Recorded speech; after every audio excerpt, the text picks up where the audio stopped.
Salut Booktube, j'espère que vous allez tous très bien. On se retrouve aujourd'hui pour mon bilan lecture et achat du mois de février. Alors on est mi-mars quand je tourne cette vidéo, donc j'ai un peu de retard, j'essaierai de le rattraper les prochains mois, mais on va y aller maintenant. Contrairement au dernier mois, je ne vais pas vraiment classer mes lectures, je vais vous les dire dans l'ordre, et ensuite on passera aux achats et réceptions. J'ai commencé mon mois de février par la lecture d'une bande dessinée, une adaptation de classique en BD. Il s'agit des Misérables de Zalch, adapté chez Glénat. Alors je ne l'ai pas avec moi parce que je l'ai emprunté, mais c'est une adaptation que je voulais découvrir depuis sa sortie, depuis il y a 2 ans à peu près, parce que je la trouve assez particulière, c'est-à-dire qu'elle est très trash. On a un Jean Valjean qui dit des gros mots, qui est sur sa grosse moto, on a les Thénardier qui vont être poussés, la caricature va être poussée, donc c'est vraiment une adaptation presque provocatrice. Et bon, forcément, c'est pas ce que je préfère, mais j'avais quand même envie de voir ce que ça pouvait donner pour Les Misérables. Et ça reste quand même une bonne lecture que je suis contente d'avoir lue au moins une fois. Pour les cours, j'ai ensuite lu La Résurrection en rouge et blanc de Roméo et Juliette par Sonny Laboutanzi. Donc c'est une pièce que vous ne pourrez pas trouver parce qu'elle est juste sortie dans un magazine et nous, donc notre prof nous a fourni le texte, mais vous n'arriverez pas à la trouver. Elle fait une 30aine de pages dans un grand format et c'est en fait une réécriture de Roméo et Juliette, mais dans une version plus récente puisqu'elle date des années 60 je crois, et où on va suivre des personnages métis et noirs et où donc la rivalité va se passer plus sur des questions d'ethnie, avec forcément des familles qui se détestent, pareil que les Capulet et les Montaigu, c'est même les mêmes noms, c'est la même histoire, mais avec un aspect contemporain. On va avoir des joueurs de tennis, on va avoir quelques petites choses qui vont changer, et c'est une adaptation qui m'a un peu étonnée. Je trouve que le vocabulaire était parfois un peu grossier, mais apparemment Shakespeare aurait un vocabulaire du même style, même si c'était donc à un autre siècle, et surtout dans son texte original, donc son texte en anglais que je n'ai pas lu.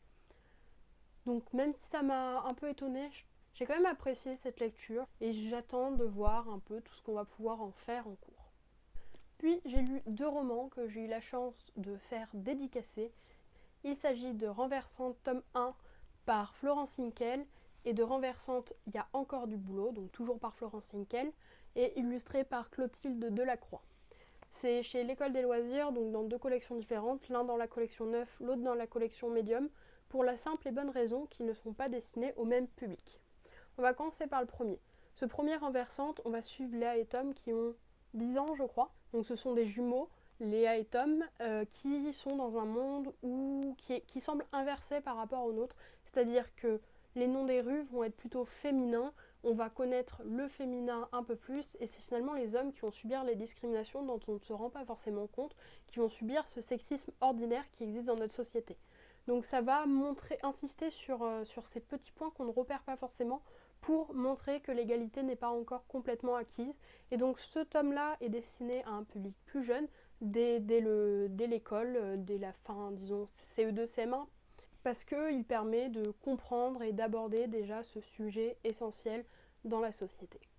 Le second est sorti récemment, cette fois-ci Léo et Tom ont 15 ans, donc celui-ci plutôt pour le collège, le lycée, parce qu'on va aborder des sujets un peu plus difficiles comme le viol, le harcèlement de rue, toutes ces thématiques qui seraient un peu difficiles à envisager dans le premier texte. Celui-ci est un peu plus radical, on va dire, il va plus loin et il montre certaines choses qui sont encore une fois banalisées, et ce sont 2 textes très très intéressants, très très enrichissants et que je suis très très contente d'avoir découvert enfin. On passe maintenant à Queen Kong de Hélène Vignal, publié dans la collection L'Ardeur de Thierry Magnier. Je ne l'ai pas en ma possession, je l'avais emprunté pour le Petit mois petite lecture de Audrey Le Souffle des mots, mais il se trouve que finalement j'ai lu très peu de courtes lectures, si ce n'est des BD, puisque j'ai très peu lu en fait, j'ai lu 18 livres au total dans ce mois-ci, ce qui est relativement faible par rapport à d'autres mois. Et donc c'est un des rares livres que j'ai vraiment lu pour ce challenge-là. Si vous ne connaissez pas la collection L'Ardeur, c'est une collection qui aborde la sexualité chez les adolescents. Et donc Queen Kong, c'est un titre qui m'intéressait puisque j'avais vu beaucoup d'avis sur le fait qu'il était très percutant, parce qu'on va y suivre une fille qui aime bien avoir des rapports avec des garçons et qui par conséquent va se faire insulter. Et elle va chercher à se délivrer. Et je dois vous dire que je m'attendais pas du tout à ça, je m'attendais pas à ce qui s'est passé dans le livre. J'ai trouvé ça surprenant. Je ne saurais pas vraiment donner mon avis, et c'est pour ça d'ailleurs que j'ai pas fait de chronique sur Instagram, mais je suis quand même contente d'avoir découvert ce texte, même si pour moi c'est pas non plus... Enfin, j'arrive pas forcément à trouver les mots, c'est pas comme d'autres personnes qui arrivaient à poser une chronique et à dire que ce texte était révolutionnaire. Puis j'ai lu, pour les cours encore une fois, Les histoires tragiques de Pierre Boaistuau, édité par la Société des textes français modernes, dans une édition toute petite, toute mignonne, mais très chère, pour dire que ce texte est très très peu édité, très très peu étudié. Donc les histoires tragiques, on va avoir 6 histoires dont le principe est simple, ce sont des histoires tragiques, mais le tragique c'est pas forcément juste un dénouement malheureux où tout le monde meurt, où tout est dans le sang, tout est violent, c'est plus sur l'exaltation qu'il peut y avoir des passions comme dans la tragédie. C'est autant dire que c'est pas forcément une lecture que j'ai appréciée parce que je n'aime pas spécialement le XVIe siècle. Je n'aime pas forcément la façon d'écrire, puisque vous doutez, ce texte il est écrit en français du XVIe siècle. Et c'est pas forcément évident, mais après, j'ai quand même apprécié les études qu'on est en train de mener dessus. J'ai fait une analyse d'un des textes et c'est quand même intéressant, enrichissant, même si ce n'est pas spécialement ce que moi j'aime. J'ai lu pas mal de bandes dessinées empruntées à la bibliothèque, avec d'abord Ariol, tome 17, de Emmanuel Guibert et Marc Boutavant, et c'est chez Bayard Éditions. Alors j'ai avec moi le tome 7, puisqu'en fait Ariol c'est une histoire que je lisais beaucoup quand j'étais plus jeune, parce que Ariol est un petit âne, et que j'aime beaucoup les ânes, vous avez dû le comprendre sur cette chaîne. Et ce sont des petites bandes dessinées humoristiques que je retrouvais notamment dans les J'aime lire. Je ne sais pas si vous avez eu les J'aime lire, dites-le en commentaire, ça m'intéresse de savoir si vous avez eu les J'aime lire, les premières histoires. Ça va être tous ces petits magazines au mois où on peut s'amuser à lire pour découvrir un peu la littérature. Et je suis tombée sur le tome 17 et je me suis dit pourquoi pas en relire un récent, ça fait toujours plaisir. Donc forcément j'ai passé un bon moment, mais après je n'ai pas plus de choses à dire que ça sur Ariol. J'ai lu Lettres d'amour de 0 à 10 de Suzy Morgenstein et Thomas Brass, publié chez Rue de Sèvres BD. Il s'agit d'une adaptation en bande dessinée de cette histoire de Suzy Morgenstein. C'était plutôt sympathique, c'était une petite histoire sans prise de tête, où on avait une belle histoire d'amitié, une belle histoire d'amour, et j'ai beaucoup apprécié, mais après j'en garde pas plus de souvenirs que ça, c'était simplement un bon moment de lecture. Toujours dans les bandes dessinées, j'ai lu Le jour de la licorne, qui fait partie d'un cycle de bandes dessinées que je ne connais pas du tout, à savoir Les mondes de Yaxine, fait par Man Arenas dans la collection Métamorphose. Encore une fois, c'est un livre que j'ai emprunté à la bibliothèque, et je l'ai emprunté parce que j'ai vu qu'il y avait une licorne dessus, et les illustrations me plaisaient beaucoup. Mais c'était une très belle histoire, très douce, très courte, et du coup j'ai pas grand chose à dire si ce n'est que c'était plutôt beau, ça m'a fait passer un très bon moment. Je me disais oh c'est mignon, parce qu'on va suivre une petite licorne et un petit comment ça s'appelle, c'est pas un satyre mais une bestiole du genre, et du coup c'était assez mignon et les illustrations étaient vraiment belles, mais j'ai pas grand chose à dire de plus. J'ai ensuite lu 3 anthologies de manga dont j'ai parlé récemment sur Instagram, à savoir l'anthologie 17-21 et l'anthologie 22-26 de Tatsuki Fujimoto, publiée chez Crunchyroll, ainsi que Magica, les contes étincelants du magicien qui ne pouvait sauver personne chez Meian, par Yuzuko Oshimi. Ce sont 3 anthologies différentes.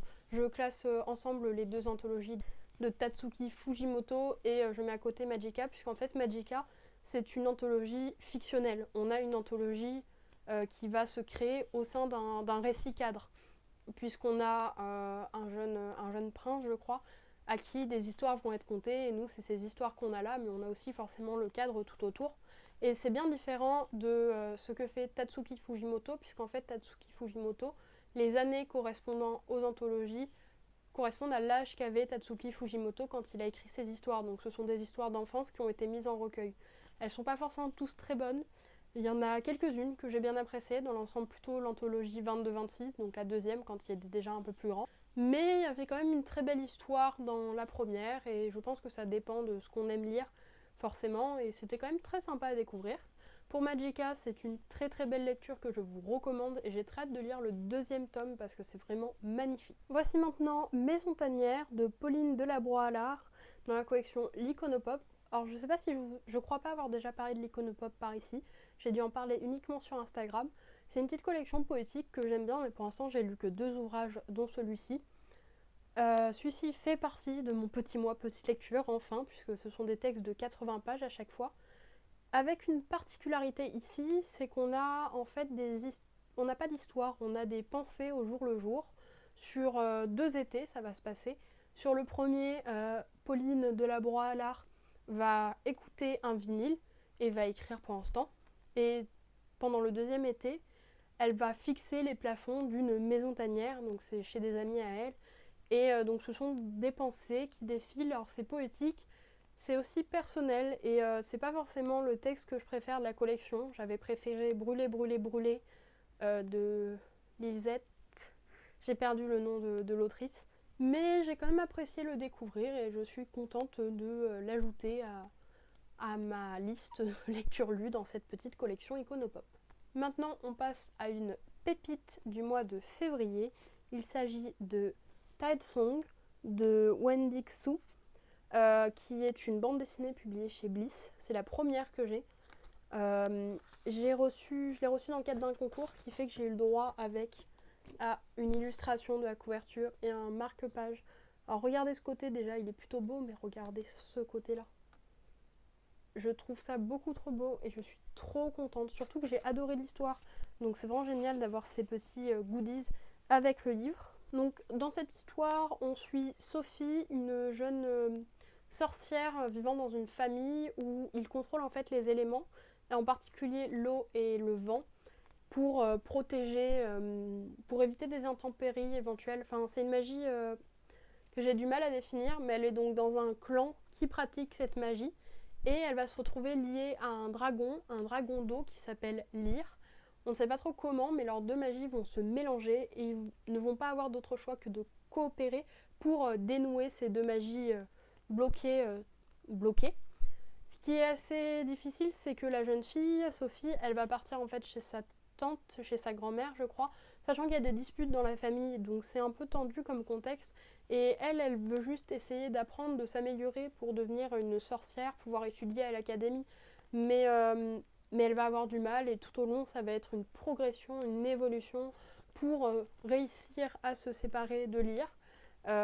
J'ai beaucoup apprécié ces 2 personnages, j'ai beaucoup apprécié l'ambiance qui se dégage de cette histoire et je la trouve très très belle, les illustrations sont magnifiques, je vais essayer de vous montrer un peu.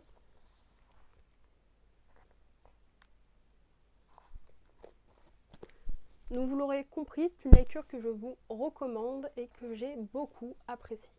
On continue dans les bandes dessinées puisque c'est le genre que j'ai le plus lu durant le mois de février. J'ai découvert un titre d'une autrice espagnole, si je ne dis pas de bêtises. Donc il s'agit de Je ne veux pas être maman de Irene Olmo chez Bang.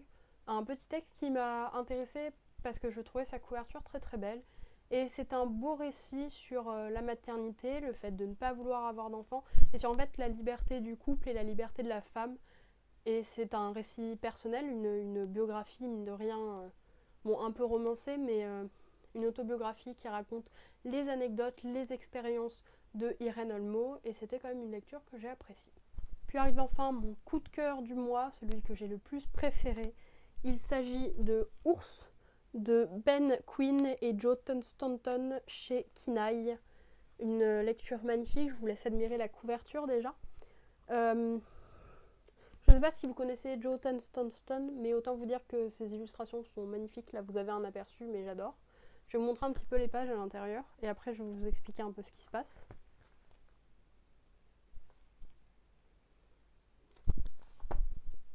Ours, c'est l'histoire d'un chien guide d'aveugle qui va aider Patrick, donc un malvoyant, qui va décider de se trouver un compagnon et Ours va devenir son meilleur ami, ils vont très vite s'attacher.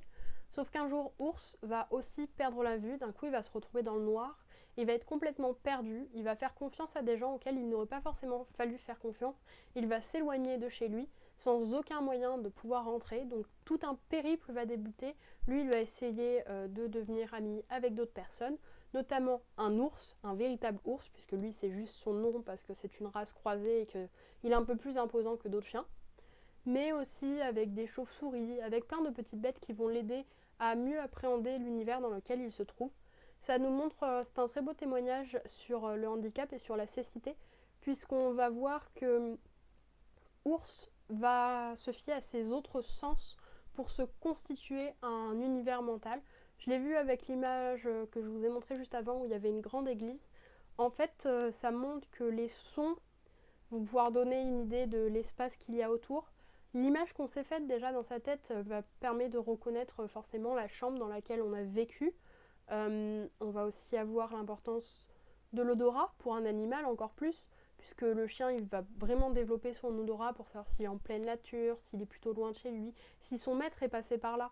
Et c'est une très belle histoire, très très touchante entre l'amitié entre un homme et un chien. Je ne sais pas quoi dire de plus parce que j'ai vraiment apprécié ce titre, il est magnifique et à part vous dire de le lire, je ne sais pas quoi dire de plus.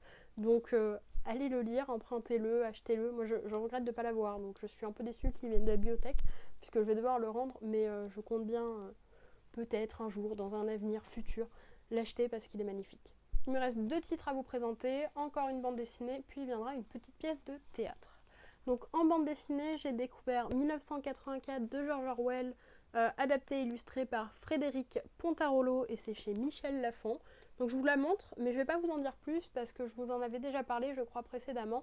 Je suis en train de lire différentes adaptations de 1984 pour vous faire une vidéo où je vais parler de ces différentes versions, essayer de vous expliquer un peu ce que j'aime, ce que j'ai moins aimé, ce que j'ai préféré dans ces différentes adaptations, laquelle est la plus fidèle, parce que j'aime beaucoup 1984 et cette adaptation particulièrement était plutôt sympathique. Disons que je ne me suis pas destinée quand j'en ai acheté une à celle-ci, parce que les illustrations ne m'attiraient pas tant que ça.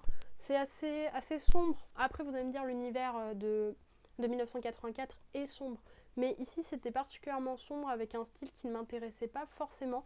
Mais finalement, je trouve que ça apporte quelque chose et que c'est quand même une très très chouette adaptation dont je vous reparlerai dans une prochaine vidéo. Enfin, j'ai découvert Que brûlent les roses de Salomé Frisch qui est disponible sur BOD France. C'est une très courte pièce de théâtre, elle fait 40 pages, 45 pages, où en fait on va suivre une réécriture de La Belle et la Bête. Pour pas vous en dire trop, je vais vous lire le résumé fait par l'autrice. Il était une fois de jeunes filles méchantes et jalouses. Elles savaient très bien qu'elles ne pourraient jamais se marier, vivre heureuses et avoir beaucoup d'enfants. Elles étaient condamnées à observer le bonheur de leur sœur belle. Alors, elles se révoltèrent contre la fatalité. Donc c'est une réécriture qui va suivre le point de vue des 2 jeunes sœurs, donc les belles-sœurs de Belle. Et ce que j'ai aimé aussi, c'est qu'il y a pas mal de références à une tragédie antique dans cette réécriture contemporaine. Je trouve que l'autrice a su développer quelque chose qui mériterait peut-être d'ailleurs un peu plus de développement, c'est un peu court, mais c'est quand même une très belle histoire avec des personnages dont j'ai bien apprécié les interventions et j'ai aussi particulièrement apprécié le fait que par exemple des fois on ait les yeux, le sourire, donc une personnification de certains éléments corporels pour qu'ils puissent s'exprimer à la place des personnages.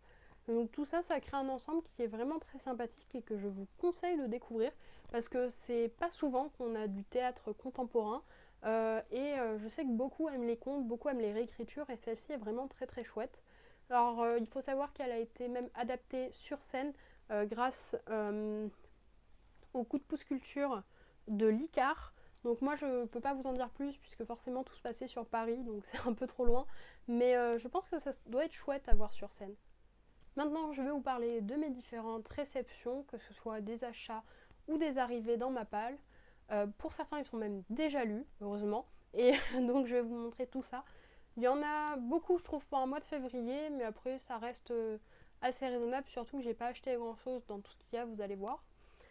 J'ai reçu d'abord, vous l'avez vu, Tide Song, donc je ne vais pas vous en reparler puisque je l'ai lu ce mois-ci, mais j'ai reçu d'autres ouvrages que je vais attraper au fur et à mesure.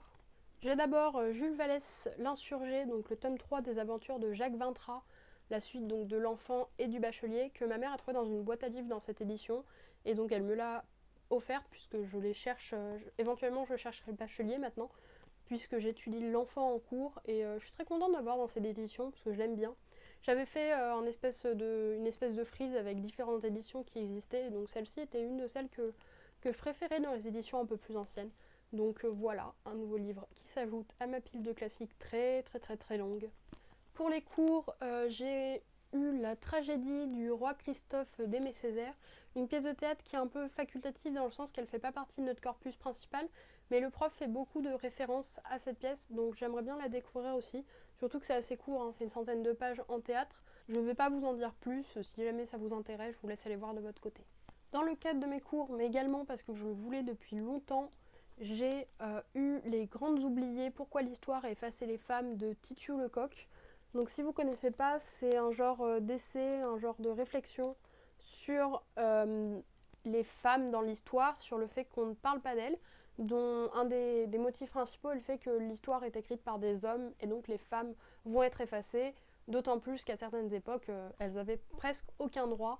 Donc on connaît peu de choses et ça permet de mettre en valeur des personnes qui ont été oubliées, qui ont disparu de l'histoire.